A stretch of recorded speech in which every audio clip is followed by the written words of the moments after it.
Bueno, buenos días. Realmente es un gozo, como les decía hace unos minutos, estar con ustedes.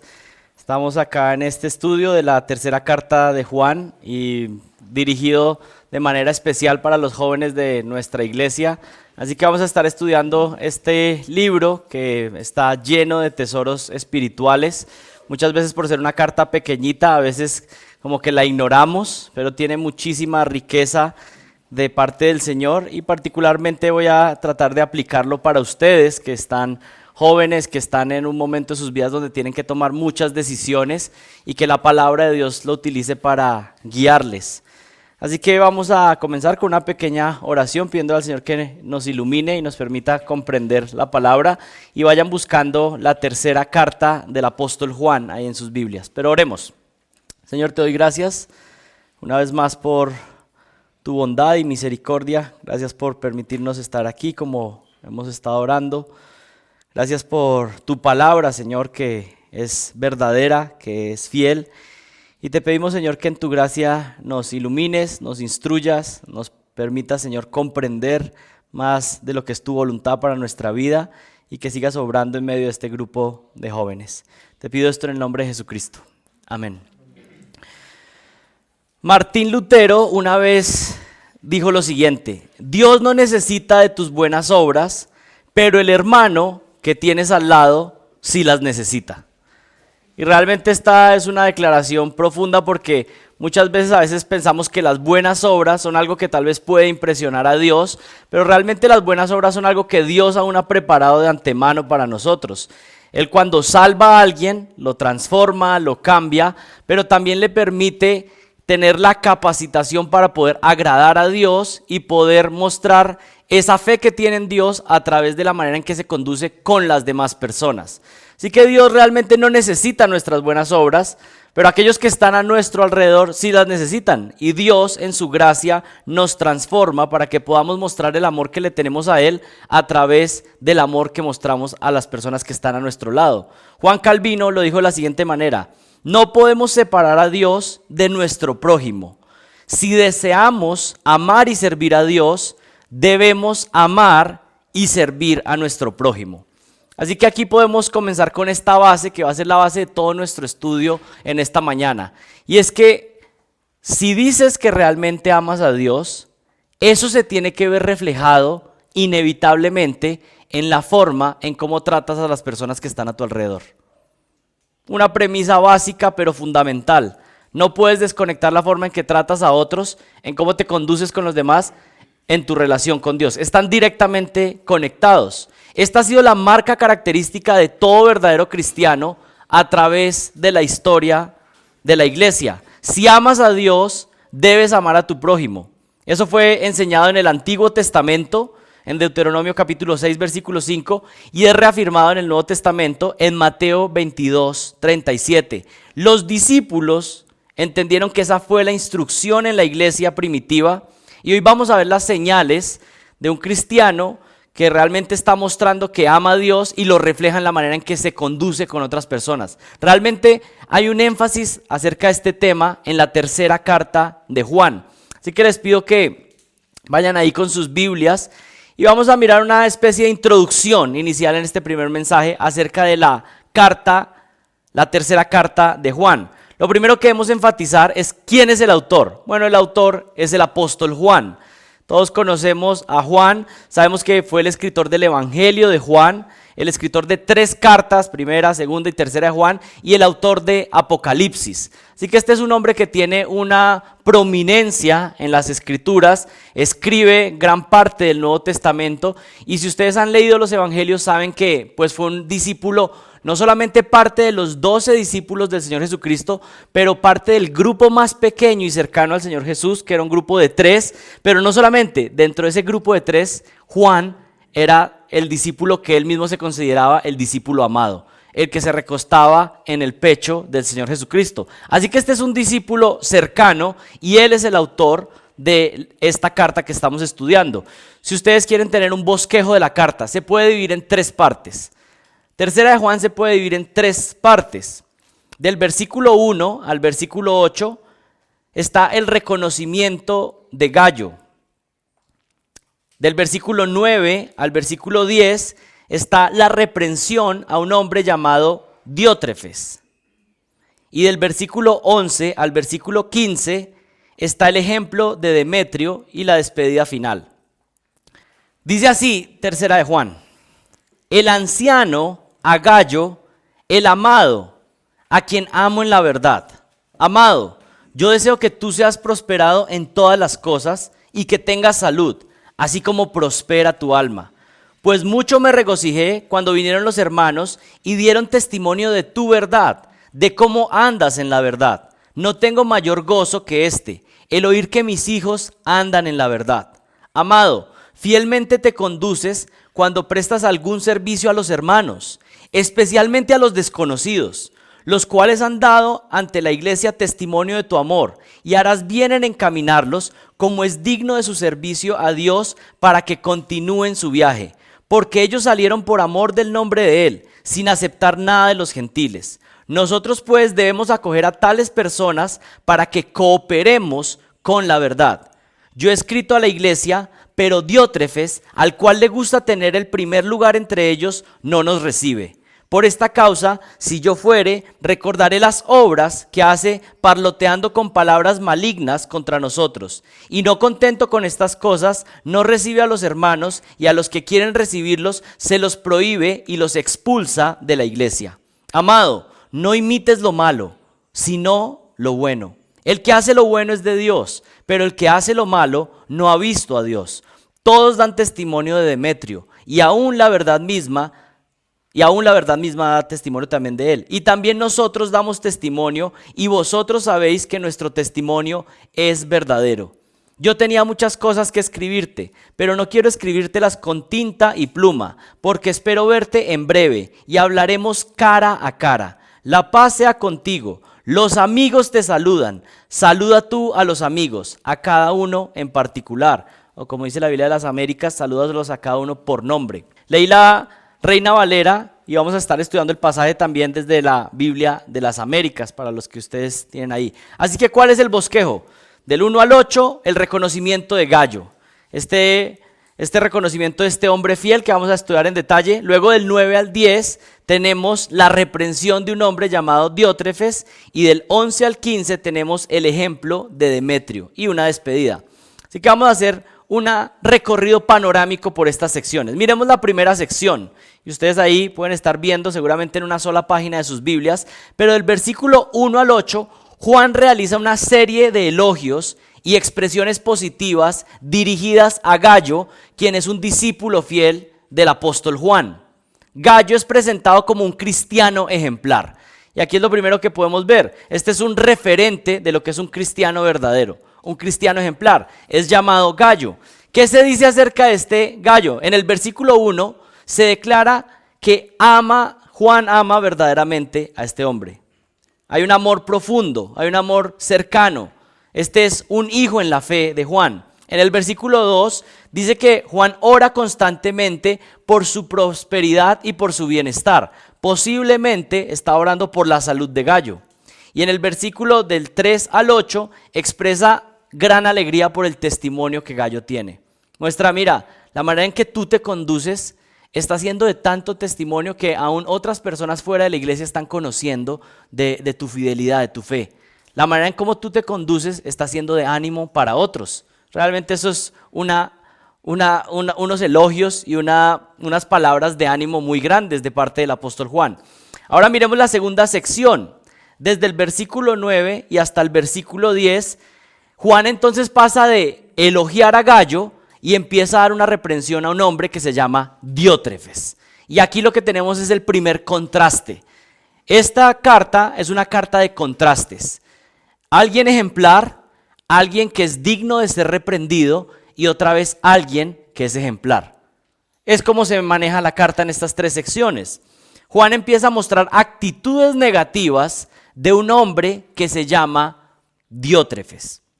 Y noten que Diótrefes es alguien que participa dentro de la iglesia.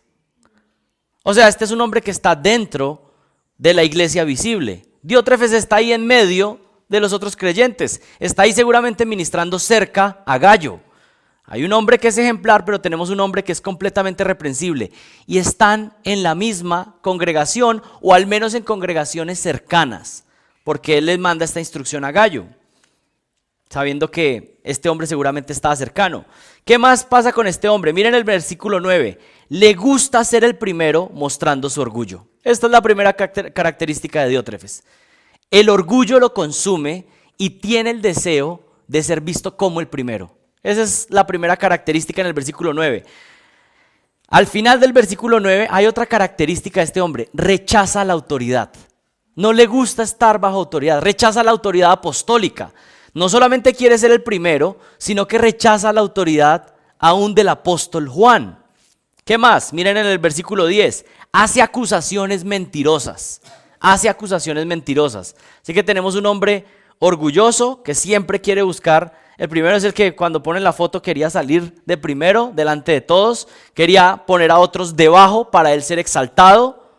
Ese también rechazaba la autoridad de los apóstoles y ese también utilizaba mentiras. Por supuesto, para sostener su estatus, para querer denigrar de los apóstoles, especialmente el apóstol Juan, pues ¿qué tenía que hacer? Mentir. Era un mentiroso también. En el versículo 10b dice que no recibía a los misioneros, no era hospitalario, no recibía a las personas que venían de afuera. Y vamos a ver en nuestro segundo mensaje la razón de por qué este Diótrefes no recibía a los misioneros de afuera. Y finalmente algo que es terrible es que este Diótrefes expulsaba injustamente a personas de la congregación. Y lo vamos a ver más adelante cuando lleguemos al sermón de la mitad de Diótrefes. Pero este hombre lo que está haciendo seguramente es que está utilizando la disciplina bíblica en la iglesia para controlar y maltratar a las personas de la congregación. Realmente este es un antiejemplo. Tenemos a Gallo, tenemos a Diótrefes, a quien no debemos seguir, y luego tenemos la tercera sección que va del versículo 11 al versículo 15, y lo que muestra es otro ejemplo digno de imitar. Aquí tenemos a un hombre llamado Demetrio, y tal vez ustedes no están pensando que cuando tengan hijos van a escoger los nombres de sus hijos desde la tercera carta de Juan, pero podemos seguir el ejemplo por lo menos de Demetrio como un hombre fiel. ¿Y qué es lo que se dice del versículo 11 al versículo 15? Bueno, en el verso 11 se hace un llamado a imitar los buenos ejemplos y a evitar los malos. Y aquí ustedes se pueden dar cuenta de qué es lo que está haciendo Juan con esta carta. Está poniendo un contraste, está diciendo, miren, hay algunas personas que son dignas de imitar y hay otros que tú tienes que rechazar y alejarte de ellos. Esa realmente es parte de la vida cristiana. Luego en el versículo 12 Juan elogia a Demetrio diciendo que tiene un buen testimonio de todos, que tiene una buena reputación en la iglesia, y del versículo 13 al versículo 15 Juan se despide y hace un fuerte énfasis en el versículo 15 en los amigos. Los amigos en la vida cristiana son fundamentales. Ahora, ¿qué clase de amigos vas a tener en la vida cristiana? Esa es la pregunta. Muchas personas pueden decir que tienen amigos, pero ¿estás escogiendo bien a tus amigos? ¿Estás escogiendo bien a las personas que te van a influir? Y yo creo que gran parte de la carta de Tercera Juan es que está diciendo, escoge bien quiénes van a ser tus asociados en esta vida. Escoge bien con quiénes vas a andar, con quiénes vas a correr la carrera, porque esta carrera no se corre solo y necesitas escoger muy bien quiénes van a ser tus aliados, tus colaboradores, las personas que cooperan por el avance del evangelio. Miren, lo que está sucediendo aquí en esta carta es que Juan está utilizando algo que era muy común en la literatura hebrea, que se llama un quiasmo. ¿Qué es un quiasmo?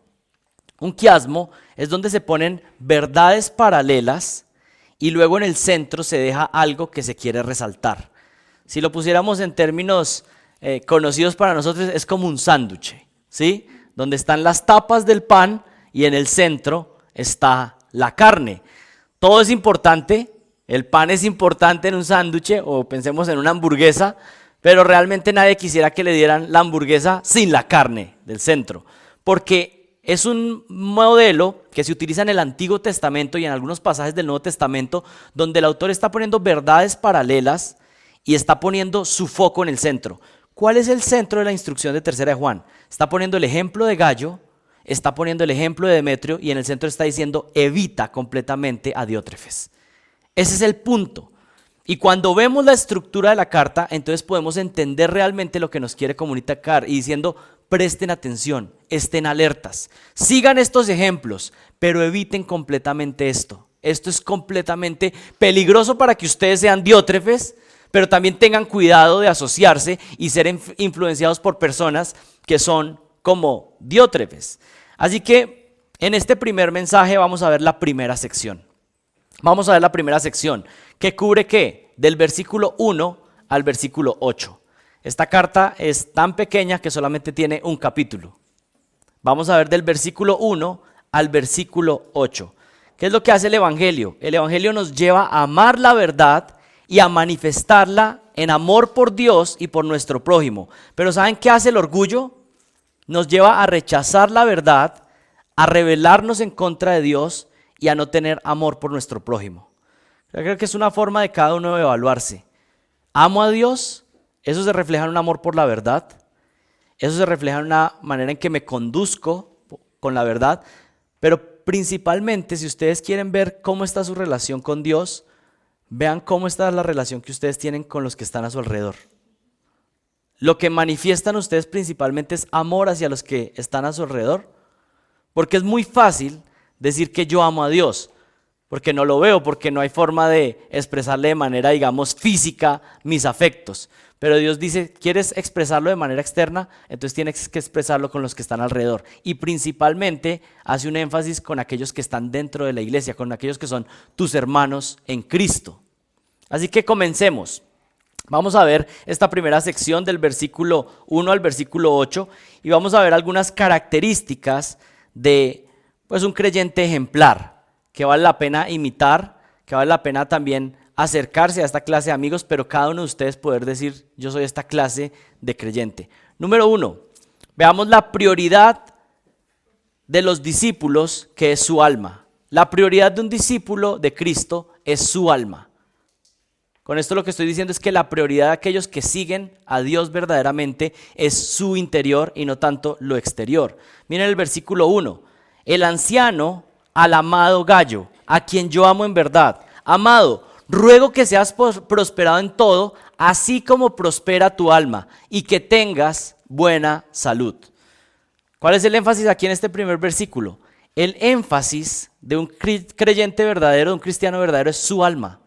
Y eso se ve evidenciado en la vida de Gallo. Juan ve la vida de Gallo y dice, ¿sabes qué? Lo que es más evidente de tu vida es que tu hombre interior, tu alma, es lo que más prospera. Aunque parece que puedes tener situaciones difíciles externamente, tú te ves como un hombre fuerte espiritualmente. Y lo que va a decirle Juan es, ¿sabes qué? Tienes, parece, situaciones de salud difícil, ojalá que tu salud se componga, que tu salud se ponga bien, así como tú eres prosperado en tu alma. Que tu salud prospere, así como eres próspero en tu alma. Lo que está diciendo es que era un ejemplo de lo que es un hombre de Dios verdaderamente. Pero comencemos ahí con el estudio de este versículo. Miren el versículo 1, el anciano. Y aquí Juan se está refiriendo a sí mismo como el anciano. Y hay varias posibilidades para entender esto. Anciano, ustedes saben que es un término que se puede referir a alguien que es una autoridad en la iglesia, un pastor.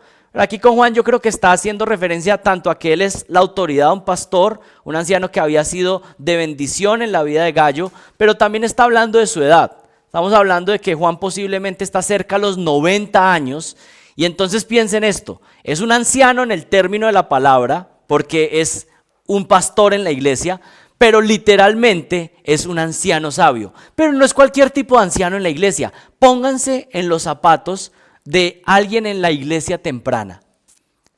¿Con quién quisiera uno estar asociado y de quién quisiera uno recibir instrucción?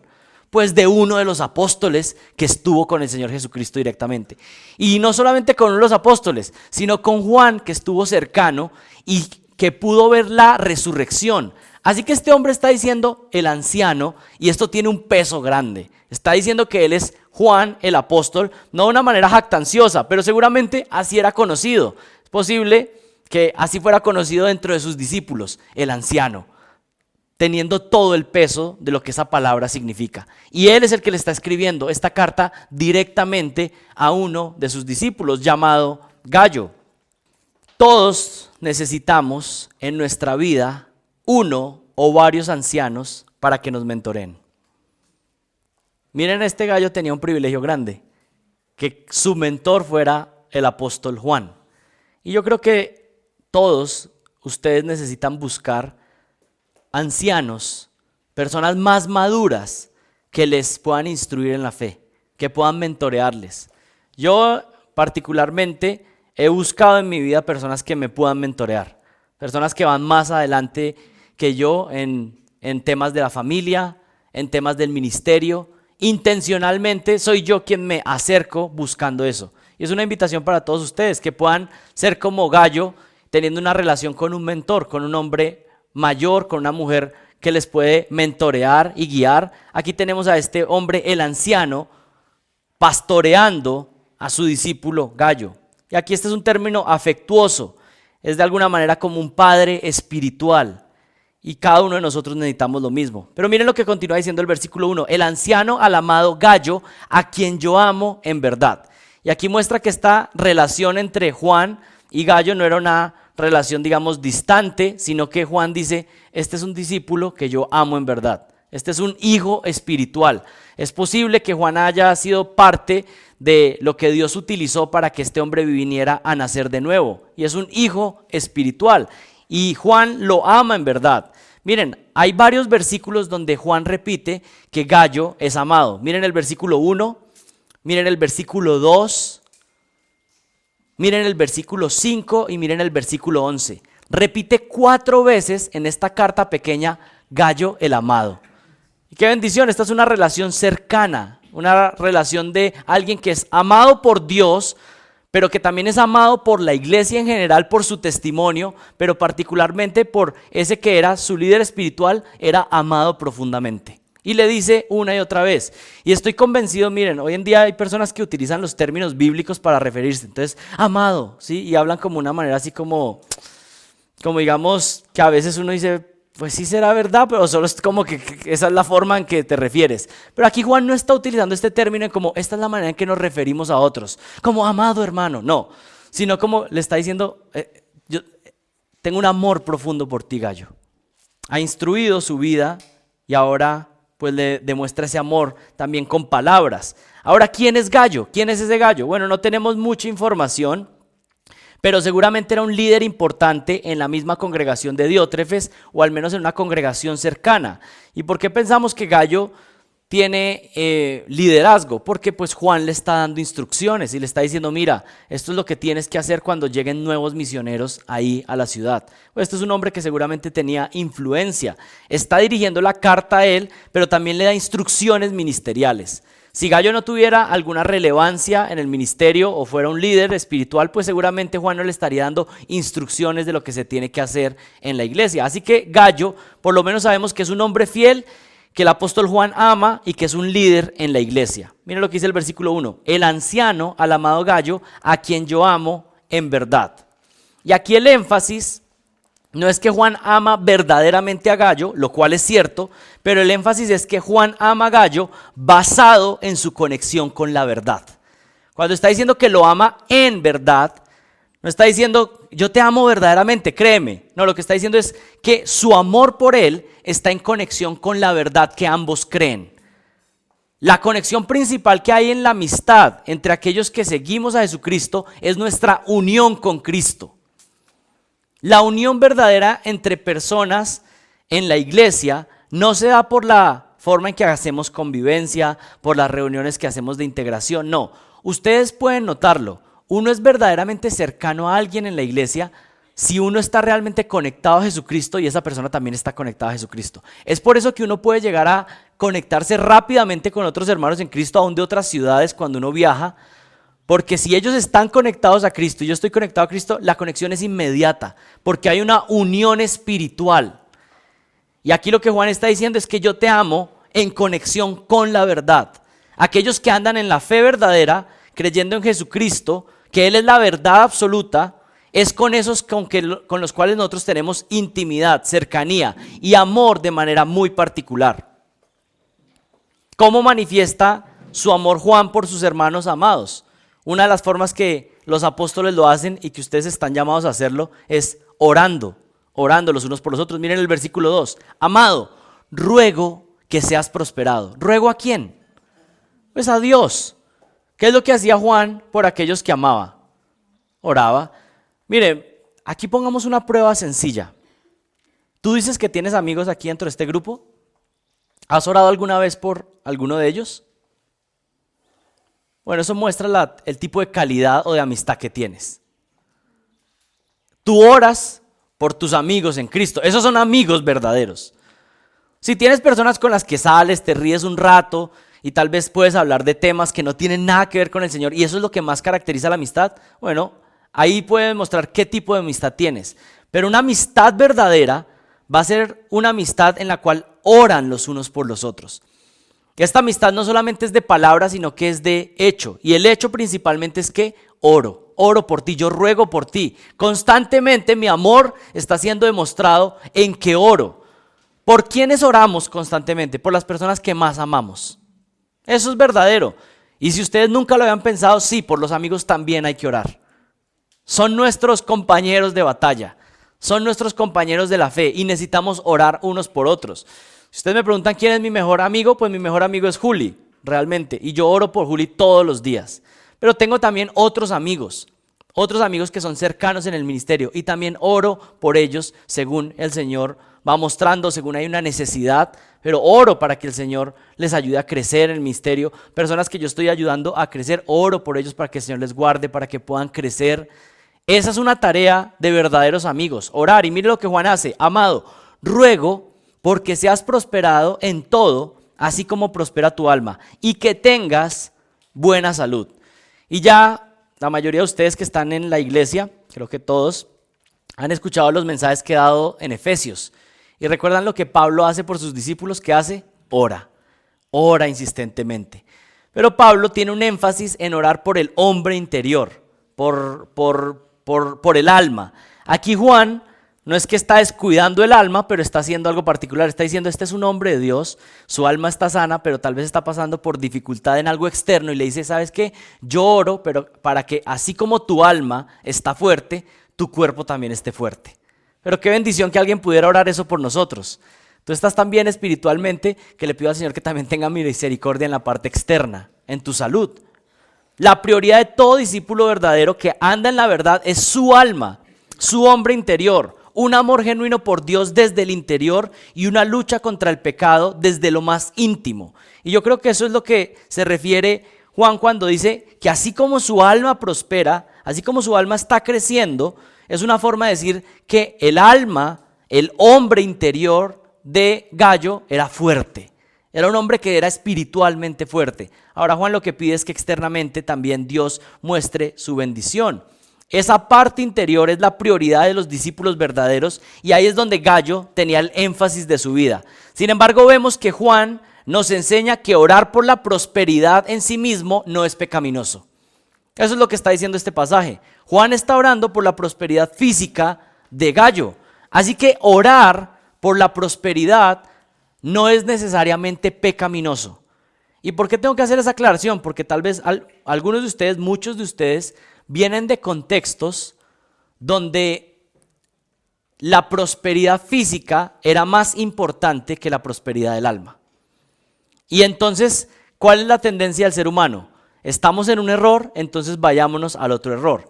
Y pensar que no podemos pedir a Dios por las situaciones materiales o por nuestra salud, y eso no es lo que enseña la Biblia. Sí podemos pedir por las cosas que necesitamos. El Señor, cuando enseñó el Padre Nuestro, dijo, pidan ustedes el pan de cada día. O sea que podemos pedir por nuestras necesidades físicas, por la salud, por lo que necesitamos en el día a día. Pero ¿cuál es el punto? Que esa no puede ser mi prioridad. ¿Cuál era la prioridad de la vida de Gallo? Su alma. Pero eso no quiere decir que no se podía pedir también por su bendición en otras áreas. El punto es el énfasis. ¿Cuál es el énfasis de mi vida? ¿Es lo externo o realmente es el interior?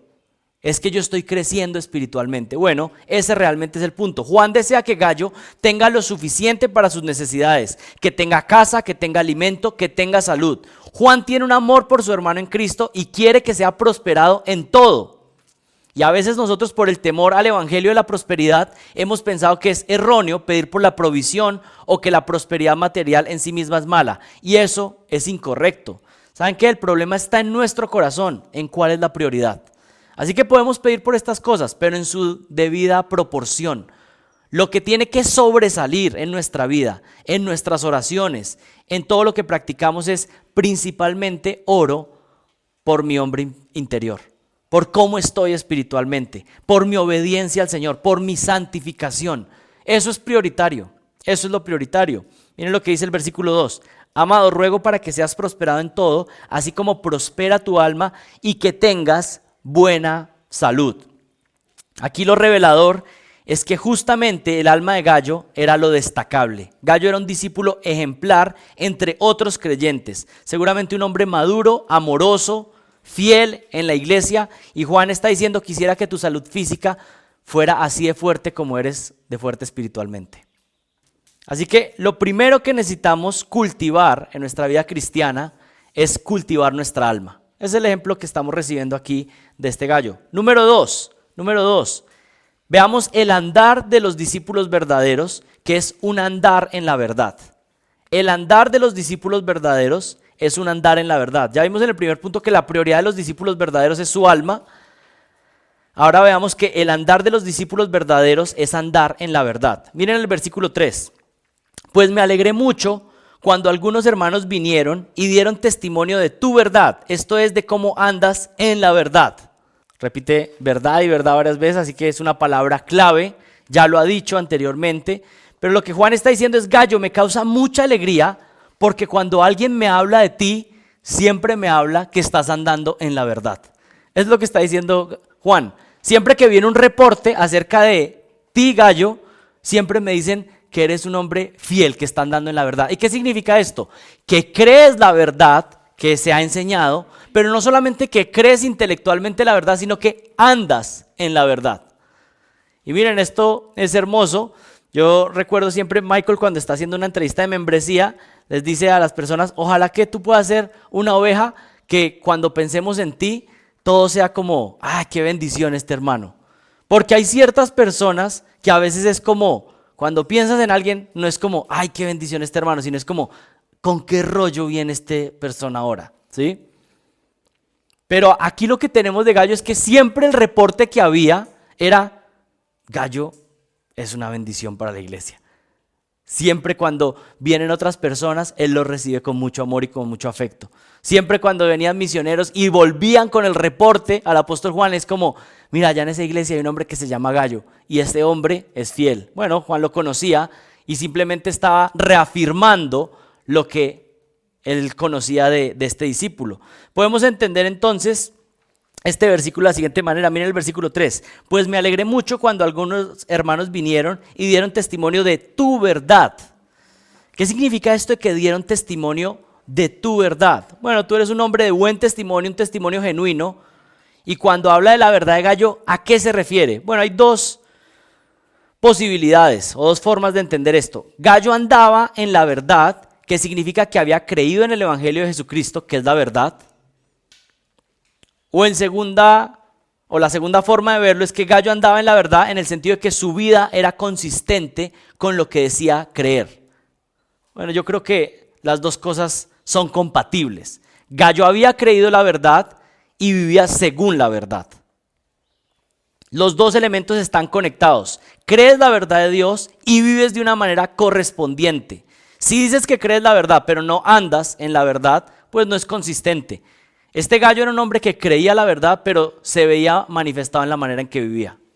No solamente decía creer la sana doctrina, sino que vivía la sana doctrina en su vida. Andar en la verdad se refiere a andar en un testimonio verdadero de ser un discípulo de Cristo. Y esto es lo que está diciendo de Gayo. Miren lo que continúa diciendo en el versículo 4. No tengo mayor gozo que este, que oír que mis hijos andan en la verdad. Y aquí una confesión para ustedes. ¿Cuál es la felicidad más grande en el ministerio de un pastor? ¿Cuál es la felicidad más grande? Bueno, es lo que está diciendo Juan en el versículo 4. No tengo mayor gozo que este, que oír que mis hijos, y está hablando de sus hijos espirituales, andan en la verdad. ¿Cuál es la felicidad más grande en el ministerio de un pastor? Que sus hijos espirituales crean la verdad, pero que luego vivan según esa verdad que dijeron creer. ¿Cuál es la mayor bendición para un pastor en su ministerio? Que las personas crean la predicación de la palabra, pero que luego empieces a ver cómo empiezan a vivir esa verdad. Yo quiero decirles que para mí esta iglesia es llena de gozo y alegría, porque veo constantemente personas que vienen, creen la verdad de Dios y luego empiezo a ver sus vidas transformadas, que viven en la verdad. Muchos de ustedes, si es la voluntad de Dios, van a hacer un prematrimonial conmigo algún día. Espero. Muchos de ustedes van a hacer prematrimonial conmigo. ¿Y saben cuál va a ser la alegría más grande para mí? Que ustedes puedan recibir la instrucción que yo les voy a dar acerca de lo que es una familia de Dios, cuáles son los roles del hombre, de la mujer, cómo se gobierna una familia. Pero ¿saben qué me dará alegría? Verlos por las próximas décadas que viven en la verdad. No solamente que reciben la verdad, sino que viven en la verdad. Y poder ver matrimonios con los cuales hice prematrimonial y luego verlos a los 20, 30 años, celebrar los 50 años de matrimonio y decir, el Señor ha sido fiel. Estas personas no solamente recibieron la verdad, sino que vivieron según la verdad. Y esto es lo que está diciendo Juan acá. Me alegro porque no hay mayor alegría que saber que mis hijos están andando en la verdad. No solamente creen la verdad, pero viven en la verdad. Tú estás llamado a andar en la verdad, creer la verdad, pero vivir conforme a ella. La pregunta para ustedes es, ¿están viviendo de esta manera? Ustedes están recibiendo la palabra de Dios. Ustedes están recibiendo la verdad, domingo tras domingo, discipulado tras discipulado, reunión de arraigados tras reunión de arraigados. La pregunta es, ¿están viviendo según la verdad? ¿Se podría decir lo mismo de ustedes, lo mismo que se decía de Gallo? Cada uno puede reflexionar y pensar y decir definitivamente no, o sí, voy en progreso, voy avanzando poco a poco. Pero los discípulos verdaderos tienen una prioridad en su alma, como lo vimos en el primer punto. Y en segundo lugar, los discípulos verdaderos creen en la verdad, pero andan en un testimonio conforme a la verdad. Y ahora pasemos al tercer punto. El testimonio de un discípulo verdadero es el amor. La prioridad de su alma anda en la verdad y esa verdad se refleja en el amor, que es el tercer punto. Miren el versículo 5. Amado, sigue hablándole a Gallo y dice, estás obrando fielmente en lo que haces por los hermanos y sobre todo cuando se trata de extraños, pues ellos dan testimonio de tu amor ante la iglesia. Harás bien en ayudarles a proseguir en su viaje de manera digna de Dios, pues ellos salieron por amor al nombre, no aceptando nada de los gentiles. Por tanto, debemos acoger a tales hombres para que seamos colaboradores en pro de la verdad. ¿Qué está diciendo acá? Aquella época era muy común que misioneros fueran yendo de ciudad a ciudad. Aún en nuestros días sucede, pero en aquella época aún más.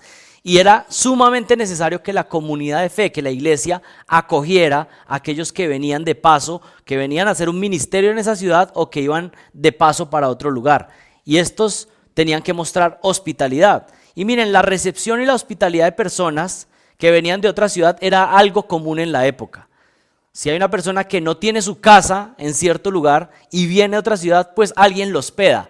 ¿Qué es lo común de la época? Pues que si un familiar viene, que si una persona conocida viene, se le hospeda en la casa. ¿Cuál es la particularidad de la hospitalidad cristiana? Que se recibe en casa personas desconocidas. Esa es la particularidad de la hospitalidad cristiana, que usted puede recibir en su casa personas que usted realmente no conoce personalmente. La gente en general es hospitalaria con su casa. La gente en general tiene sus casas para hacer reuniones con las personas que son íntimas y cercanas de su familia.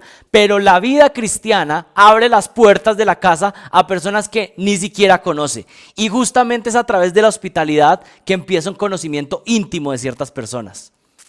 Miren, cuando alguien viene a la casa de alguien, eso genera una conexión particular. Y empieza a haber una cercanía entre esas personas. Por supuesto, esto puede suceder en una reunión, pero también puede suceder si alguien se hospeda en una casa y se queda a dormir. Por supuesto, tiene más cercanía, más comunión. Bueno, La hospitalidad cristiana es una hospitalidad para extraños principalmente, personas desconocidas, comúnmente misioneros o plantadores de iglesia que estaban de paso por las ciudades desconocidas y que la iglesia local tenía como responsabilidad y privilegio atenderles, proveerles para sus necesidades, pero ¿saben qué? No solamente proveer mientras estaban, sino luego mandarlos equipados. O sea, mandarlos con la provisión para que pudieran llegar hasta el siguiente sitio. Y es de lo que está hablando Juan acá. Es bueno que no solamente los recibas, sino que los mandes como es digno del Señor. Aquí Juan sigue destacando el testimonio de Gayo como un discípulo que obra fielmente por la verdad. Y miren, del versículo 5 al versículo 8, qué expresiones de la vida de Gayo se manifiestan en estos versículos. Miren, es una expresión de vivir la verdad en amor. ¿Cómo se ve esto? Miren el versículo 5. La verdad en amor se manifiesta en la hospitalidad, en recibir a otros desconocidos. Y aquí puedo hacer una aplicación. Esto se puede ver, por supuesto, recibiendo personas en su casa, pero también cómo recibes a una persona que va llegando nueva al grupo de arraigados. O sea, ¿cuál es la forma? ¿Eres una persona que está listo para amar al desconocido, para mostrarle afecto? Como iglesia necesitamos ser hospitalarios. Si quieren, ahora que estemos fuera de la enseñanza, yo les puedo hablar un poco de mi testimonio. Cuando yo llegué a la iglesia, pues ustedes no creerían quién sería la persona que era yo. Completamente pecaminoso, lejos completamente. Pero un grupo de jóvenes así como ustedes me acogió y tuvo misericordia de mí, aún en medio del pecado. Y por eso es que yo le pido al Señor que me ayude a ser siempre paciente, porque conmigo fueron pacientes. A mí me acogieron en medio de un grupo como este, cuando yo no era para nada el cristiano ejemplar, para nada, sino completamente lejano, con un pie, bueno, más bien con brazos, piernas, todo en el mundo y como con un dedo tratando de llegar a la iglesia. Ese era mi estado. Y hubo un grupo de hermanos, jovencitos, que tuvieron misericordia y me cuidaron, y me llamaban, y me tenían paciencia. Y yo siempre estaré agradecido por eso. Pero necesitamos ser hospitalarios con personas que vienen. Esto no estoy dando una licencia para que el que venga aquí a pecar libremente. Pero si hay alguien que viene lastimado por el pecado, que viene luchando, entonces somos nosotros los llamados a acogerle, a discipularle, a mostrarle hospitalidad. Por supuesto, esta es una aplicación muy amplificada, pero estoy poniéndolo de manera particular para ustedes. Aquí en este caso, Gayo estaba recibiendo personas que venían de afuera y lo recibían, eran misioneros, hombres fieles, pero quería extender esa aplicación para ustedes. Miren, aquí la evidencia de la vida de Gayo es que mostraba hospitalidad, mostraba amor por la iglesia en el versículo 6, y la iglesia lo amaba también.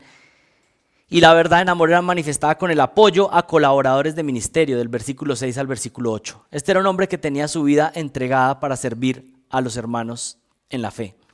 Aquí la evidencia es reveladora. El amor que tienes por Dios es inexistente si no se revela en amor que tienes por personas que están alrededor. No puedes decir que amas a Dios si no estás amando a las personas que están al lado. El amor es la marca distintiva de todo verdadero creyente en Cristo. Y en primera de Juan ya lo había dicho, en primera de Juan 4:20, si alguno dice que yo amo a Dios y aborrece a su hermano, es un mentiroso. Porque el que no ama a su hermano, a quien ha visto, no puede amar a Dios a quien no ha visto. Tú dices que amas a Dios, pero no puedes amar al que sí estás viendo. Bueno, Dios dice no es posible, es incompatible.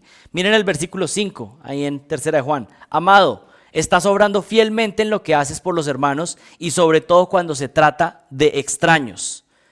Gayo estaba manifestando la prosperidad y la salud de su alma en el trato hacia otros hermanos en la iglesia. Aquí pongámoslo en términos sencillos. La manera en cómo tratas a los otros hermanos es una muestra de cómo está la salud de tu alma. Y piensen solamente en este grupo. ¿Cómo es la manera en que usted trata a los que están aquí? La persona que se burla de los demás, la persona que tiene una actitud prepotente, se cree superior a otros, se cree diótrefes. ¿Sabes qué? Pues tú puedes decir lo que quieras acerca del amor que tienes a Dios, pero lo que demuestra la Biblia es que tu alma está enferma realmente. Miren lo que dice de Gayo, estás obrando fielmente. Esto significa que estás obrando de una manera que es consistente con la fe que dices profesar. Crees algo, entonces vives de determinada manera.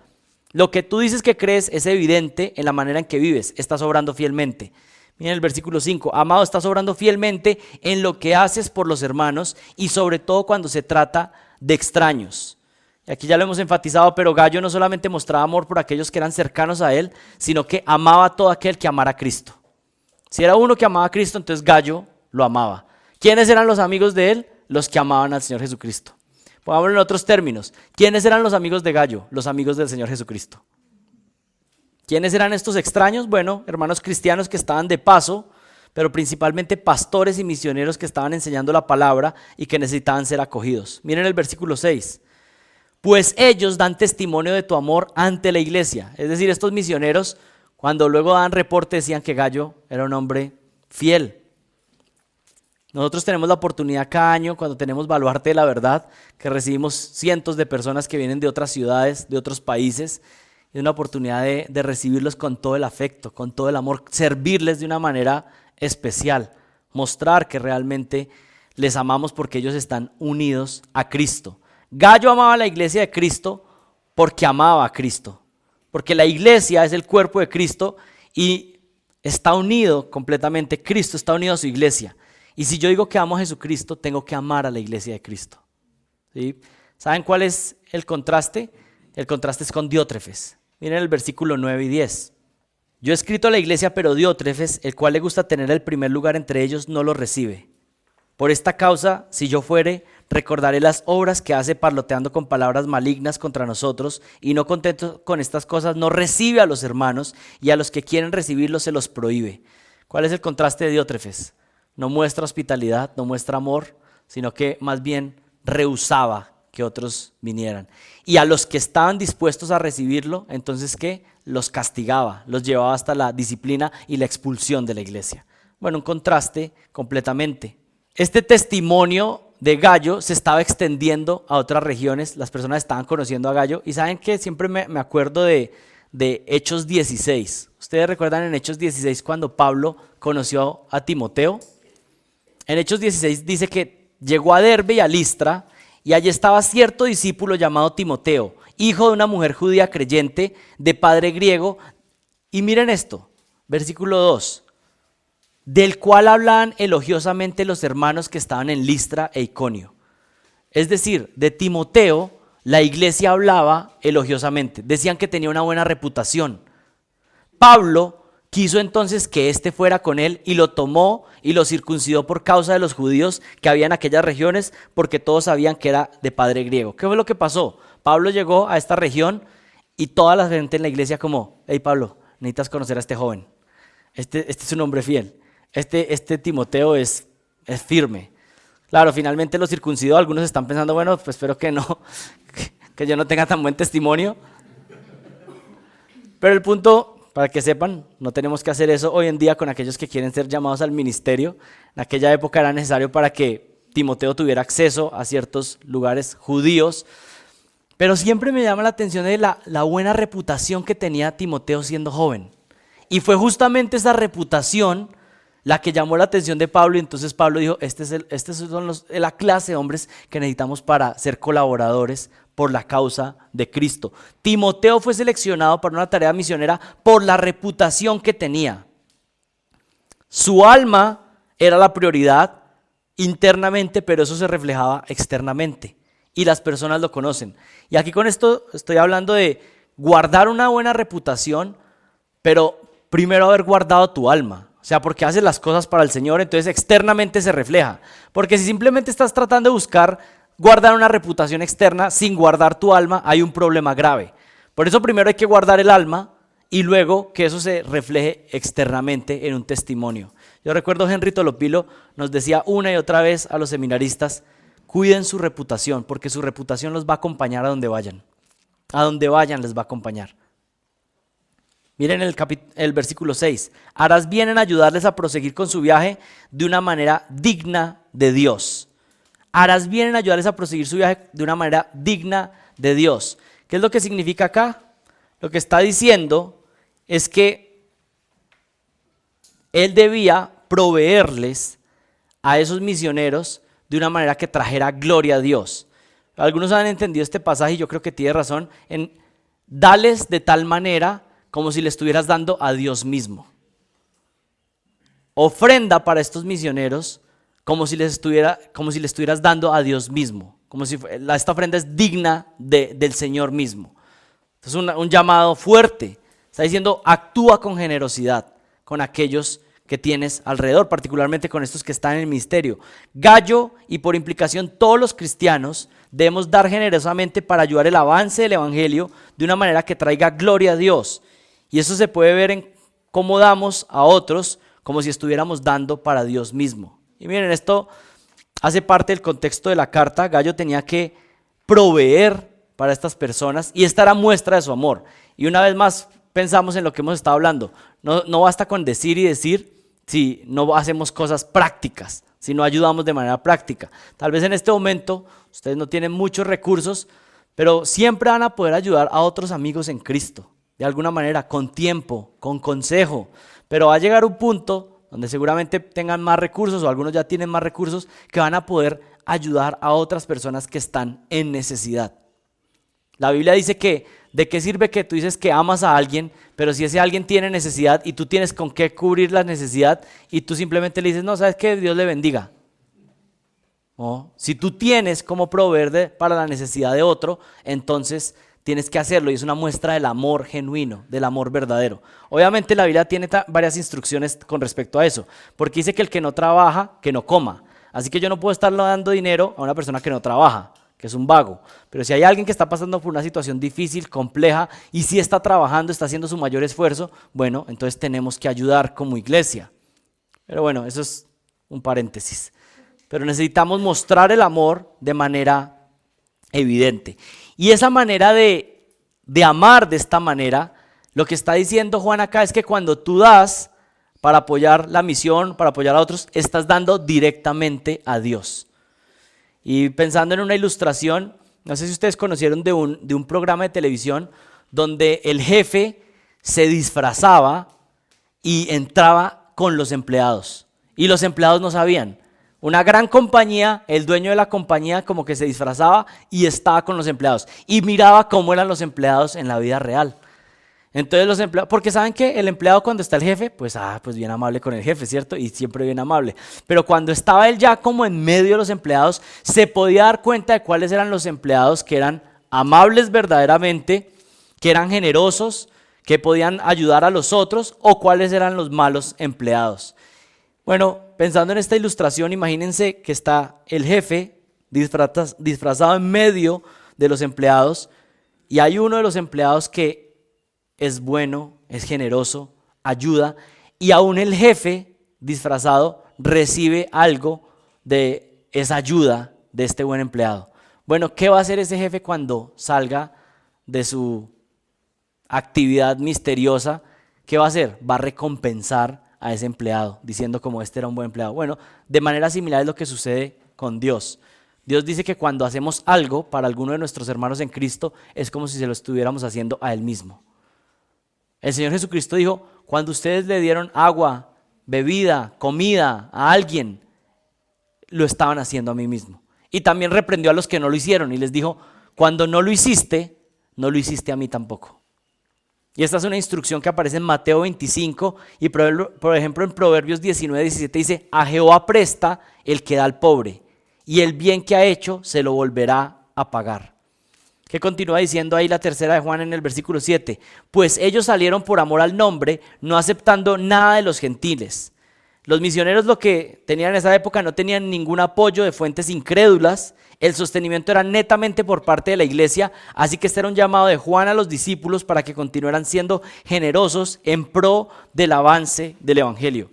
Ya saben que ha aplicado esto principalmente a la generosidad entre los hermanos en Cristo, pero todos necesitamos ser personas que con lo que el Señor nos da ponerlos a disposición de que el avance del evangelio pues siga, continúe. Ese es nuestro llamado. Y miren el versículo 8.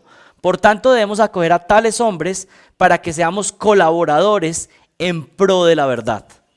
Por tanto debemos acoger a tales hombres para que seamos colaboradores en pro de la verdad.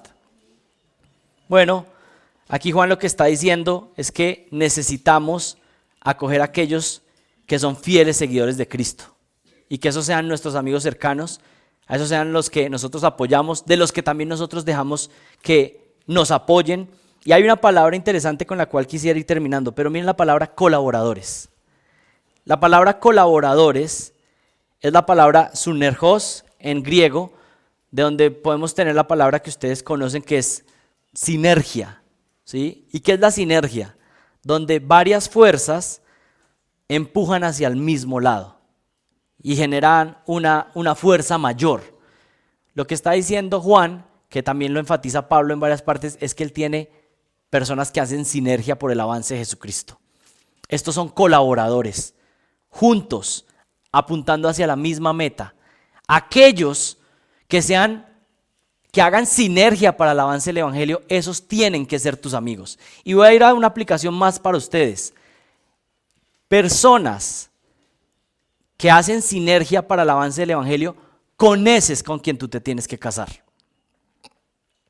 Si tú eres de Jesucristo y tu vida se enfoca en empujar la obra de Cristo, tú te tienes que casar con alguien que haga sinergia para el mismo lado.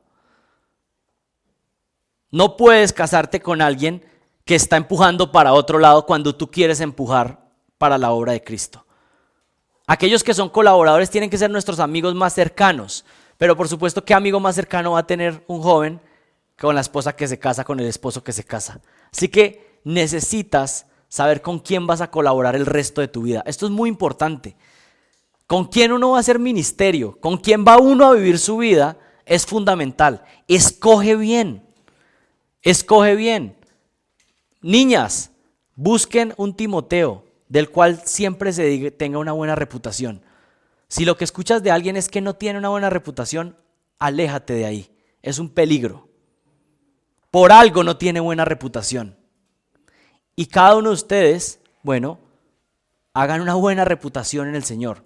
Y aquí también les quiero decir algo. Si alguno de ustedes ha tenido una mala reputación, siempre hay esperanza en Jesucristo, podemos arrepentirnos y cambiar. Pero toma tiempo volver a recobrar la reputación. Hay personas que me dicen, no, ya estoy bien, ya ando bien, llevo 3 semanas bien. Para que sepan, por lo menos desde mi perspectiva pastoral, cuando alguien me dice, ya estoy bien, yo estoy esperando ver tal vez un testimonio consistente de 2, 3 años. ¿Sí? Algo como, pues no es una cosa que una emoción pasajera de 3 meses que estuve emocionado haciendo devocional. No. Si es una persona que ahora está encaminada en la ruta del Señor, pues algo que va a perseverar por años. No que estuviste emocionado, no, estuve 3 meses fiel. No, realmente estamos hablando de un testimonio, un patrón. Y esa reputación que tienes te va a acompañar. Te va a acompañar. Entonces necesitamos tener un testimonio correcto y hacer ministerio, hacer compañía con aquellos que son colaboradores por el evangelio, personas fieles para colaborar en el ministerio, para entregar nuestras vidas y desgastarnos ¿en qué? En pro de la verdad, como termina el versículo 8. Terminemos entonces repensando en estos puntos. La prioridad de los discípulos verdaderos es su alma. La prioridad de los verdaderos discípulos es andar en la verdad. Y la prioridad de los verdaderos discípulos es andar en amor. Mostrar la verdad en amor. Así que con diligencia recibe la palabra de verdad que te enseñan mentores fieles. Busca mentores. Busca mujeres más sabias, busca hombres más sabios que te enseñen. Sigue la instrucción de la palabra. Así como el anciano Gallo, busca a alguien que te pueda mentorear. Con diligencia practica la verdad que estás creyendo. Estás recibiendo mucho, ahora practícalo. Vive así. Con diligencia busca la prosperidad de tu alma, de tu hombre interior principalmente. Con diligencia ten un buen testimonio, guardando tu reputación como un joven de Dios. Con diligencia conviértete en un colaborador en pro de la verdad con otros. Con diligencia busca servir y amar a otros hermanos. Busca servir y no ser el primero, como Diótrefes, que lo vamos a ver más adelante. Y quisiera terminar con una frase de Jonathan Edwards. Cuando Dios imprime su sello en el corazón de una persona mediante su espíritu, sucede una especie de santa impresión. Una imagen y marca que se deja impresa en el corazón por medio del espíritu. Esto ocurre como un sello sobre cera caliente. Es decir, cuando Dios salva a alguien, pone un sello en la vida de esa persona. Esta marca estampada por el Espíritu en los hijos de Dios es su propia imagen. Dios lo que estampa en nosotros es su propia imagen. Esa es la evidencia mediante la cual son conocidos como hijos de Dios. Tienen la imagen de su Padre estampada en su corazón mediante el Espíritu de adopción. ¿Y qué agregaría yo? ¿Saben cómo se ve este sello manifiesto en la vida de aquellos que el Señor ha marcado? Con que ahora nosotros podemos amar a aquellos que están alrededor nuestro. La marca de un creyente verdadero es el amor por Dios, pero que se ve reflejado en la manera en cómo ama a aquellos que están alrededor. Oremos. Padre, te doy gracias por tu palabra y te pido que nos sigas bendiciendo en esta mañana y siendo edificados todos a la luz de tu palabra. Te pido esto en el nombre de Jesucristo. Amén.